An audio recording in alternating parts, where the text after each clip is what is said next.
Ibrahim ndani ya Biblia alikuwa na mifano ya Mungu. Mungu akamtaja urafiki.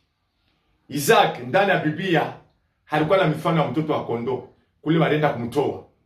Yakob ndani ya Biblia alikuwa na mifano ya malaika, alikombana malaika. Yusufu ndani ya Biblia alikuwa na mifano ya kifalme, alikuwa mfalme Misri. Somo letu linasema hivi: mtu hana mifano tatu ya uzuri.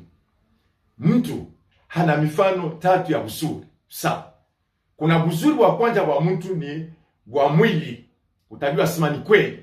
Mungu alimuumba vizuri, sura yake, macho, kujibu, kila kitu. Sawa. Sababu mtu banamchapa kwa mwili. Uzuri wa mtu cha pili ni ndani. Hana uzuri wa matendo, wa kusaidia watu, hana uzuri wa kurumia watu. Uzuri wa tatu ni wa neema. Mungu akakupa neema. Ile neema ikakufanya kuwa mzuri wa kusaidia watu, wa kuokoa watu, wa kuweka watu barabarani. Hii ni hali tatu ya uzuri wa mtu. Amina.